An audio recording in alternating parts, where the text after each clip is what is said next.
Hello everyone. Firstly, I wish you a very happy Republic Day. On account of this, I just thought of discussing about a particular voting behavior which we all possess. So what's that?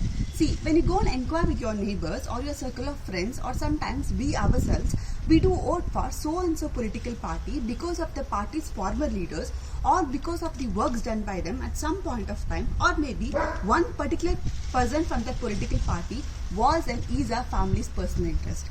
Just imagine how feasible it could be if we vote for some political party with these irrational beliefs and behaviors. To make it clear, I'll just take this particular party called as AIADMK. The founder of this political party, Thiru M.G. Ramachandran, he himself is a visionary. His policies and schemes have made him very closer to the poor.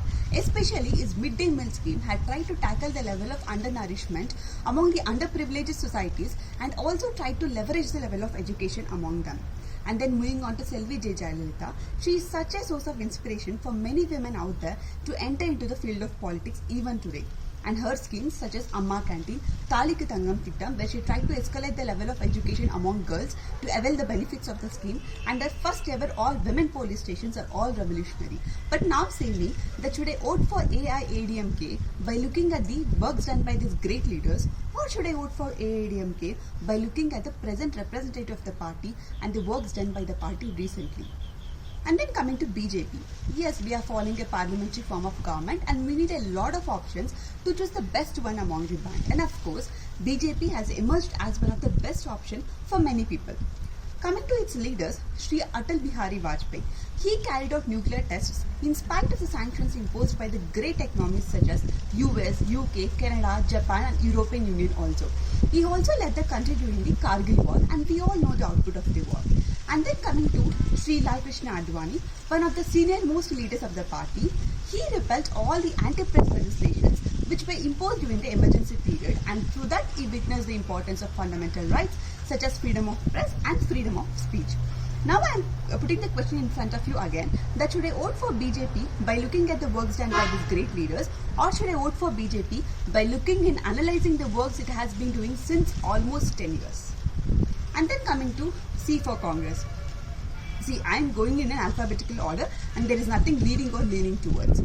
Coming to Congress, it is one of the earliest political organizations of the country.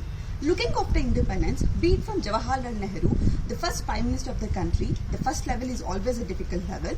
And then coming to Sri Lal Bahadur Shastri, he is such a simple yet a great political leader. During his tenure as a Minister of Railways, there was a mishap happened in Hyderabad state called as Mehboob Nagar train accident. This man has taken the moral responsibility of the incident and has resigned from the seat. Just imagine how many politicians would do this. He also led the country during the second India-Pakistan war, where India has taken the upper hand over the Pakistan all over the world. And then moving on to Srimati Indira Gandhi. She is the first and the only female Prime Minister of the country till date. She increased the influence of the country in the global map by supporting the emergence of Bangladesh, which was then called as East Pakistan. And her White Revolution, Green Revolution, her tenancy reforms are all wide-ranging. And then coming to Sri Sardar Vallabhbhai Patel, who is my personal favorite, his commitment towards national integration had earned him the title the Iron Man of India. If he had not taken that bold move at that point of time, maybe one Pakistan and one China would have been inside the country itself. And just imagine the situation if it was. And then moving on to Sri P.V. Narasimha Rao, during 1990s our country had faced a great economical problem. His LPG reforms called as liberalization, privatization, globalization had not only taken the country out of the depression, but also is one of the reasons why country has been able to emerge as one of the fifth global economy of the world.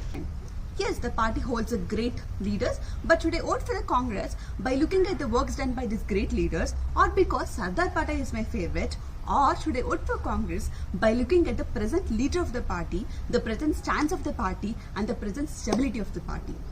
Coming to DMK, so this one person from that party called as Thiru Kamarajal. I could say that this person was with a lot of values. During his tenure, there was no village without a primary school and there was no panchayat without a high school. During colonial era, the literacy rate of the state was 7%, but after his tenure, it was hiked up to 37%. And that doesn't happen like that. It was because of his educational reforms. See, if I had to speak about his selfless service, I could speak for long hours. but this little detailed information about him would give us a glimpse about his political career. At the time of his death, he had only 130 rupees in his pocket, 2 pairs of sandals, 4 shirts, 4 dhotis and a few books left around. Imagine, in spite of being the longest serving CM of the state, how could a man just die with just 130 rupees? If you and I would have been seated in that position, maybe we could have made 130 RS into 130C. I have a huge respect on this man. And then coming to CN Annadurai. Respected CN Annadurai. He gained the popularity among the masses with the self-respect movement. He also legalized self-respect marriages. And then moving on to a respected Periyar, his dream of Samatvapuram, called as Equality Village, where everyone will have equal opportunities and live together with equal status, is still a dream of Tamil Nadu. And then coming to Mr. M. Karunanidhi, so his free bus tickets for college, for government school students and government college students, and his Ulavar Sunday scheme, which tried to bridge the communication gap between the farmers and consumers, and his 33% reservation for women in local government are all great schemes. But should I vote for DMK in this upcoming election by looking at the works done by Thiru Karunanidhi, or should I vote for DMK by looking at the present leader, representative of the party and the works it has been doing since elected? On a very, very strong note, I could say that I cannot vote for any of the political parties by looking at the works done by their former leaders. I respect and honor their works. See, they all are personalities who are living beyond their lifetimes. Their work speaks louder even today. I haven't lived in the era of Sardar Patel, but I say that he is my personal favorite. And when you come to Tamil Nadu, beyond political parties, despite having different political opinions, everyone will celebrate the works done by Kamarajar.